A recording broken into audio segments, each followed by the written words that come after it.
Welcome to Audit the Audit, where we sort out the who and what and the right and wrong of police interactions. Today's video features a near-perfect audit from the First Amendment Strike Team. Be sure to check out their channel in the description below and give it the credit that it deserves. Let's dive right in and audit the audit.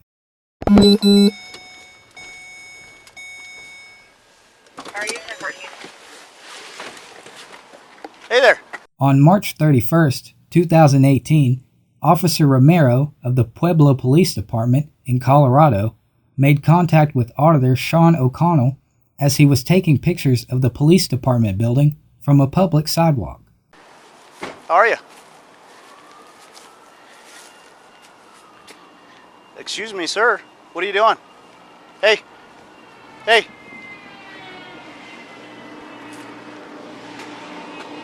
All law enforcement officers are trained to conduct three distinct types of citizen-officer encounters: consensual encounters, investigatory detentions, and an arrest. Consensual encounters do not require reasonable suspicion or probable cause as long as a reasonable person would feel free to leave or decline to speak with the engaging officer or officers. An investigatory detention, or Terry stop, enables the police to briefly detain a person for further investigation if the officer has reasonable suspicion to believe the person stopped is involved in criminal activity. In order for an officer to place an individual under arrest, probable cause must be acquired. At this point, the interaction taking place between Officer Romero and Mr. O'Connell is considered a consensual contact. Mr. O'Connell is under no legal obligation to engage with the officer and is well within his rights to ignore him. Officer Romero is also acting within his authority by initiating consensual contact with Mr. O'Connell. I'm asking you a question. Who are you? Why are you taking pictures of the department? Sir. The moment Officer Romero made physical contact with Mr. O'Connell, the interaction became an illegal investigatory detention. In order for an officer to conduct an investigatory detention, reasonable suspicion of a crime must be present. The First Amendment guarantees all citizens the right to take photos of almost anything which is viewable from a public setting, with few exceptions. The 1967 Supreme Court case of Katz v. United States established the doctrine of reasonable expectation of privacy, which gave individuals the right to privacy in areas where it is reasonable to assume privacy exists, such as a telephone booth or public restroom. It is completely legal to take pictures of any local police station from a public sidewalk. Therefore, Officer Romero had no reasonable suspicion that criminal activity was taking place. Don't touch me. Okay, I'm going to put you in cuffs. Okay? That's fine. You're going to be put in cuffs. Okay, supervisor's on his way. Okay? I'm asking you questions here. Hey guys, I'm being arrested right now, being put in cuffs for taking pictures of the police department. Don't turn my phone off. Okay, you are not in control here. I am, actually. You work for me, I don't work for you. 46, I got one in custody over here. I need a supervisor. You're going to lose your job, buddy. It's illegal detainment. Can you please call a supervisor out here? This is an illegal detainment under 16.3.103. The statute that Mr. O'Connell is referring to is Colorado Revised Statute 16-3-103, which outlines when an officer has the authority to stop a suspect. According to the statute, a peace officer may only stop an individual who he suspects is committing, is about to commit, or has committed a crime. Okay. Hang out here. You don't have permission to search me. I don't consent to any search procedures. Okay, I'm waiting for a supervisor to come up here. Okay, that's fine. Okay. What's your name and badge number? Romero, 0702. Okay, sounds Okay. good. Did you stop my video camera over there? I'm not messing with your phone, okay? Can you tell this officer to take his hands off me and to uncuff me? No, I don't want to tell him anything. Okay. You'll wait till a supervisor gets here, and you can talk to him from there, okay? All right, I'm done talking to you guys then. Okay. So what's up? He's taking pictures of the department, taking pictures of all our stuff here, so I don't know what he's doing. Try to talk to him, he's not talking to me, he starts walking away. While the act of public photography is not illegal, it can be considered suspicious.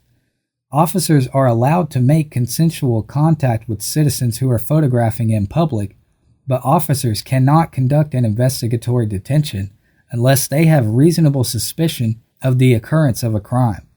Reasonable suspicion must be supported by a collection of objective facts which lead an officer to believe a crime has or is going to be committed.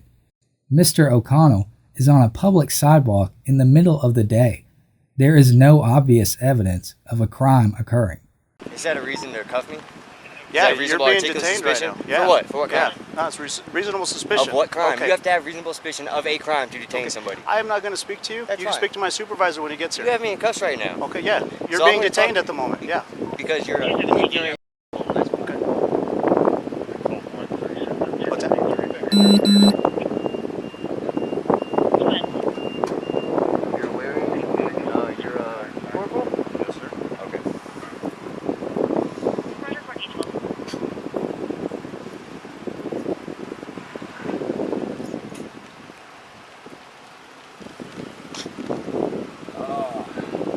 I don't want to answer your question. We're not asking you questions. What? You didn't ask me any questions? You asked me what I was doing, what I was doing, what I was doing. I chose not to answer you, which I have a right to do. Do I not? I do. Thank you. I hope this doesn't take longer than 20 minutes. Because then it turns into an arrest instead of detainment.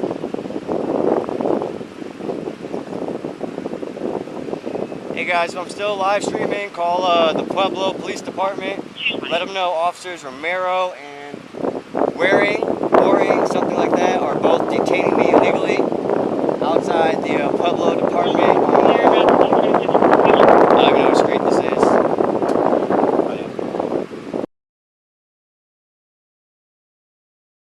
Both your body cam.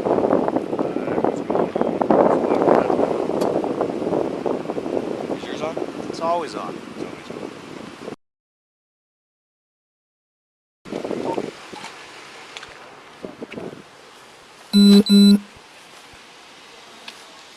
So I'm loading up. I'm loading up. This guy's on the corner. I thought he was taking a picture of the eagle on the department. He's like, oh, okay, no big deal.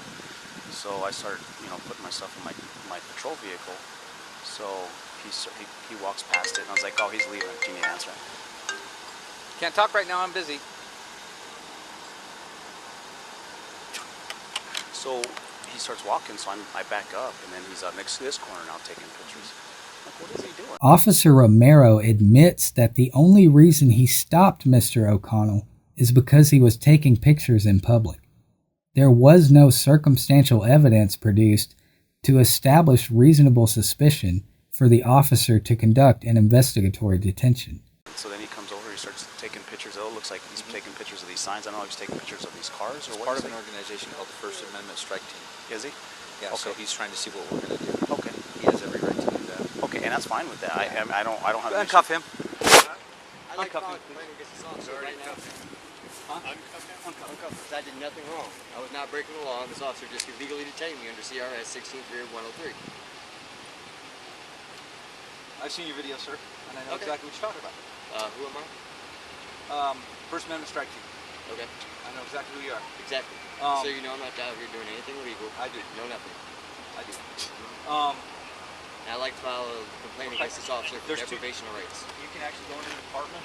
Okay. File the complaint. Overall, Officer Romero gets an F for illegally detaining Mr. O'Connell for refusing to acknowledge him during a consensual encounter and for being ignorant of the protections granted to public photography under the First Amendment.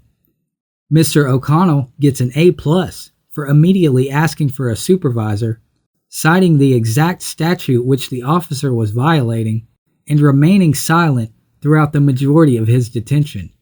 I commend Mr. O'Connell for exercising his rights and conducting an audit without instigating contact with police, disturbing public discourse, or being distasteful. Many auditors use their rights as weapons to combat the tyranny of local police departments instead of using them as a means to educate officers or citizens and prevent further misconduct. The responding supervisor also gets an A for educating Officer Romero about public photography, immediately uncuffing Mr. O'Connell, and instructing Mr. O'Connell on the proper channels to file a complaint against Officer Romero.